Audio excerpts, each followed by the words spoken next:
કહેવાય છે કે જંગલેશ્વરમાં શરૂઆતમાં કાચા ઝૂંપડા હતા। 50 વર્ષ કરતાં વધુ સમયથી ઝૂંપડા બાંધીને લોકો રહેતા હતા, પરંતુ જેમ જેમ વર્ષો પસાર થતા ગયા તેમ અહીં એક પછી એક કાચામાંથી પાકા મકાનો બનતા ગયા। આજે કોર્પોરેશન અને વહીવટી તંત્ર બંનેની જગ્યા ઉપર ગેરકાયદે દબાણ હતું અને આ દબાણ દૂર કરવાના મુખ્ય 3 કારણો છે।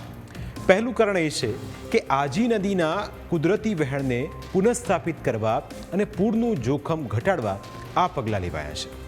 બીજું કારણ એ છે કે 15 મીટરના ટાઉન પ્લાનિંગ રોડને મુક્ત કરીને ટ્રાફિકની સમસ્યા નિવારવાનું છે અને ત્રીજું કારણ ગેરકાયદે દબાણો દૂર કરીને કાયદાનું પાલન કરવા માટે આ કાર્યવાહી કરાઈ છે। ખરેખર એવું થાય છે કે આ નદીનો એક કાંઠો, હું આપને જણાવું કે એવા પણ દિવસો રાજકોટમાં આવ્યા છે કે આ કાંઠામાં આપણે ખૂબ વધારે પાણી ભરાયા હોય, અમારા અધિકારીઓ જે ત્યાં લોકોને નિકાલવા ગયા હોય એ પણ ફસાઈ ગયા હોય, એવા સાથે ક્રાઇમના ને એ બધું તો આપ બધું જાણો જ છો, તો ઇટ ગોઝ વિધાઉટ સેઇંગ। અને એક આ એરિયામાંથી ટ્રાવેલ કરવું કોઈની માટે, એ માટેની જે તકલીફો હતી એ પણ હવે આજે એક રસ્તો થશે, તો એટલે એક સારી પ્રવૃત્તિ જેને કહેવાય કે જે સારું ખુલ્લું થયું, નદીનો પટ ખુલ્લો થયો જેનાથી પાણીથી કોઈ માણસનો જીવ જવાની શક્યતા ના રહે।